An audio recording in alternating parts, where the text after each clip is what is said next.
What's up, Fire family? It's Kiahonfire, and welcome back to a brand new video. Today we're looking at Conan Exiles. I'm going to be looking into some of the purge settings and going through it with you so you can fully understand the purge.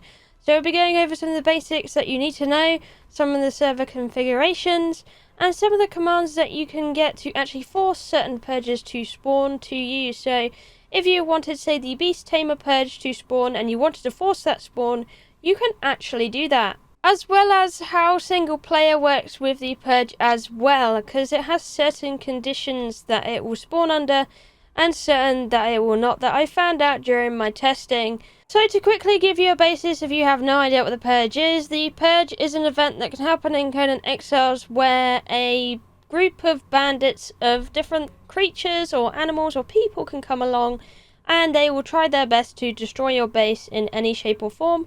How this works is there are certain things that spawn on different percentages. Say named thralls, they have low percentages to spawn in a purge. However, you'll most likely at least get at least 1 or 2 in a purge if it has people in it. There is also creature purges that can spawn, and there is also some probability that you can get bosses spawning in purges as well that will try and wreck your house. If a purge is actually enabled on your server, you will notice a purge meter at the bottom of your inventory. If it's completely blank down here, that means you haven't done enough to actually get a purge to come and look for you. If your bar is fully purple like mine, that means your base has been found and the purge will 100% try and find you and ruin your ass. So, pretty much like that. So pretty much, if you're over here, kind of in between this little zone here, this is the safe zone. But once you pass this first bar, you are eligible to get a purge. It means you're 75% likely to get a purge to spawn on you. And once you pass this bar, you're 100% likely to get a purge to actually spawn on you. So that's how the meter works. It can be a little bit buggy sometimes, but to get it to come along quicker, you can just do a bunch of activities. And remember, purges can actually spawn when you're offline as well, which is kind of a little bit of a mean trick.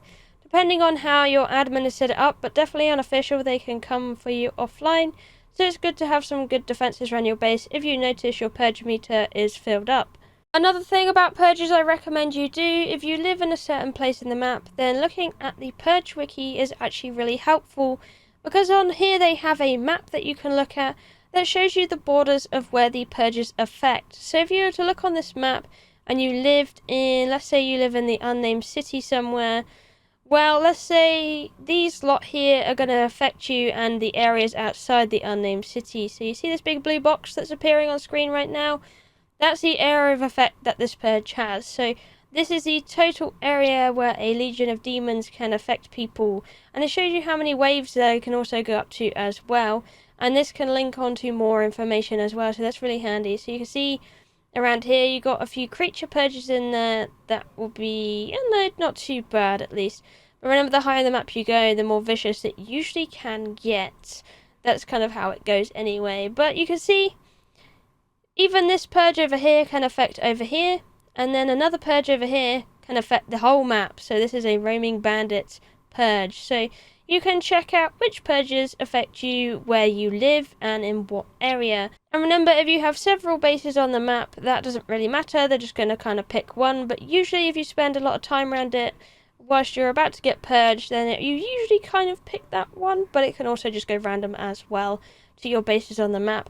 Like on multiplayer, I've had purges try and spawn on like 4 bits of foundation that have nothing on it, and they try and go for that, which, I mean, fair does, it's not attacking my base, but then again it's kind of annoying as well, since they're just going for these crappy bits of foundation that, say, I've left it out just to get up a piece of stair or something. Purges can be really profitable though, remember that as well, since if you get a purge that includes named thralls, well, that gives you a chance to actually get a blacksmith that can make legendary weapon repair kits, as long as it's not a world blacksmith that also can spawn in the purges. There are kind of separate purge thralls that can spawn, but they have a very low value on spawning.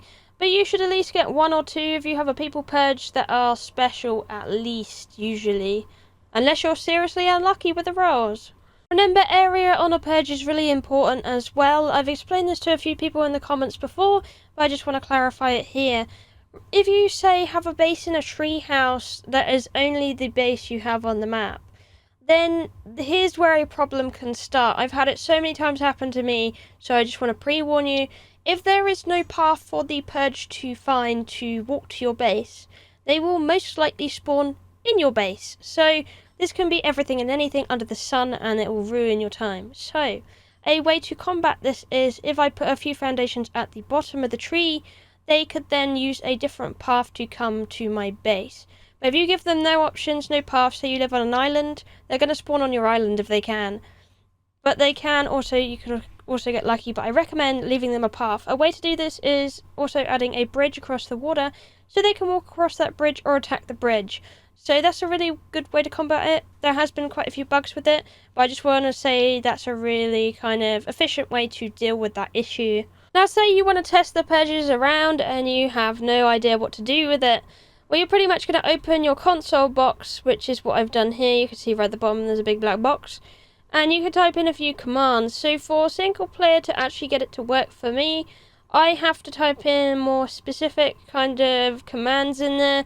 Compared to multiplayer, I type in different commands to get different things to work, and some work for both. But usually with single player, it could be a little bit more iffy on some of the commands I've found. So to actually get my purge meter to fill, I actually, instead of using the player purge meter fill command, I can't use that because it won't work on single player.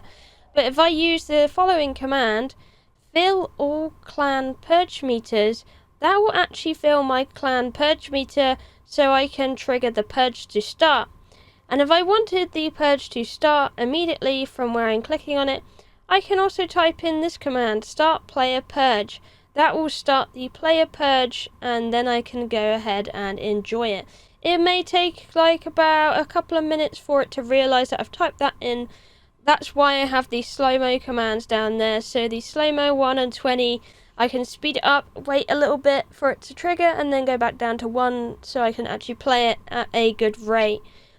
Then if you say want to end the purge, you can also type in the command end purge, and that will immediately stop the purge, and the people will kind of reluctantly try and get away from you and disappear and despawn. But say I don't even want to get past that, I don't want to purge at all, but I'm kind of an admin on the server, I just don't want my clan purged or whatever else. I can also type in this command, empty all clan purge meters, which will empty my meter on single player, and I found that to be very helpful, and that's what I use. I'm on my own on single player, so that doesn't affect other people. However, if you're on a server with people, you don't want to do the clan ones because you could mess it up for other people. You want to do the separate ones instead. That will work for multiplayer, but these ones are for single player. So for multiplayer, you have some other commands that you can try out and see if they work. You have the fill player purge meter command. That will fill a player's purge meter, so let's say your own or something, that will do that. You can also start next phases and work on next waves as well. So there's a command that you can use called start next purge. That will force a new purge to come upon you.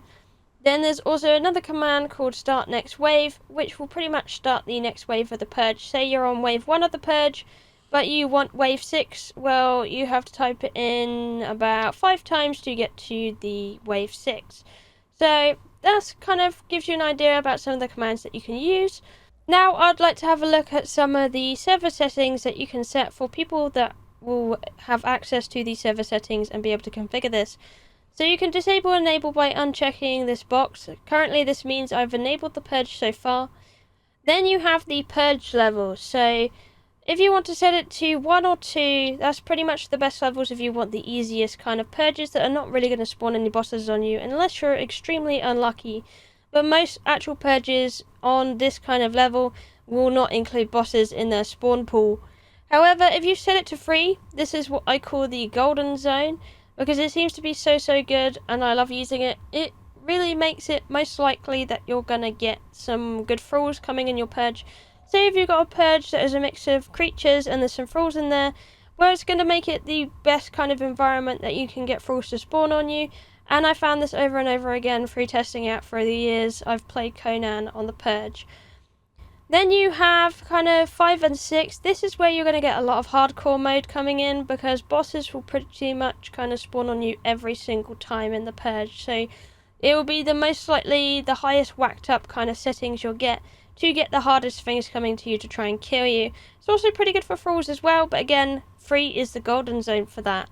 Then you have the purge delay, which is the minimum and maximum amount of time that you can have as a delay between purges that happen on the server.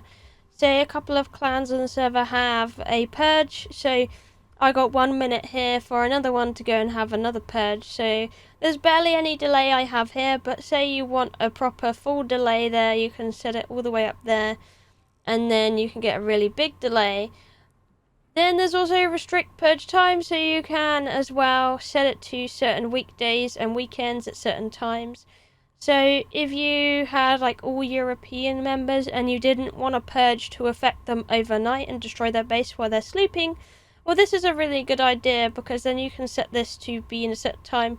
So then when they're awake, that they can actually sort out their purge instead of having an offline purge. There's also a purge prep time. So this is how long you get until the purge comes and how long you get to prep. I have it at about 2 minutes, but you can set it up to a maximum of half an hour if you like. But I don't like having that much prep time because I'm doing testing. But of course, if you're kind of on a server or something, someone's all the way in the north and they need to come back down to the south to fix the purge, it's a pretty good idea to have this on about 8 to 10 minutes or so to give them plenty enough time to get back, because that's quite difficult. Then you have the purge duration. How long do you want it to last? You can have the purge to a minimum of 10 minutes, or you can set it all the way to an hour.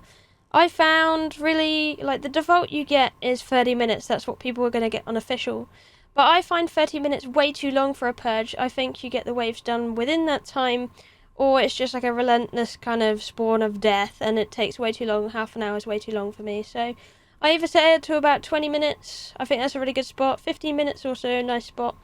25, probably my maximum spot, but at the moment I have it really low. So that's kind of what I recommend for duration if you don't want people spending their entire day trying to sort it out. Of course, if you want to really go hardcore on people and have a really crazy evening, you can set it up really high and it will just last forever and ever and ever. Then there's also a slider for minimum number of players online for a purge to happen. For me, I've got 1 because I'm the only person on here. So that means only 1 person needs to be on for a purge to spawn. And you can have all the way up to maximum of 40 as well. But I think you're kind of bonkers if you set it up to that anyway. And then there's also 0 if you want it to just spawn anytime, no matter what, if someone's online or not. So this is more applicable to servers and not single player. Then there's also allow building command. So this is if you want to allow people to build within the purge, or you don't want them to have that ability, you can untick it. Or tick it if you want the building to happen. Then you have the purge meter trigger value. This is how many kind of actions you need to do to get the purge to happen, if you give it the idea. Usually it's all the way up here or somewhere like that. I have it really low because I want to do like minimum stuff to get the purge to spawn to test it. Then you have the update intervals. So this is like raising the interval will make the purge meter increase more slowly. So if you have a big clan of people, you kind of want it up there so they don't have to like spam a bunch of actions to get their purge immediately. They would have to take more time doing so. And again, if you have like a smaller kind of clan or server or whatever, you want it lower because you just want it to update as frequently as possible. And that's pretty much all I really need to explain about this kind of server settings panel for the purge currently. Remember, it can be quite buggy in some ways. They still haven't really touched upon the purge. I hope they do in the future. But that pretty much sums it up as well. A last note as well, you can actually force different purges to actually spawn on your bases as well. So if we go back onto the purge wiki, you can see there are many types of purges that can be spawned in and things like that. If we are to go to a separate page, let's say I want a band of desperate exiles to spawn on my base. I can actually force these guys. At the bottom of the page is admin commands, and they give you a spawn command. So this is start player purge space exile underscore purge underscore wave 1. This will actually get that specific purge to spawn on me. So depending on what I want, I can just go on any of these pages and force it to spawn on me. So that's how that works. So if you want to do a bit of testing yourself on single player, let's say you want to see what you can get from different things, if your base can withhold, maybe you can do some defense strategies as well via the purge. Well, this is a really, really good way to test it and how to get the ones that you want there to happen. But anyway, that's all from me today. Thank you for watching. I love you all, and I'll see you in the next one. Bye bye.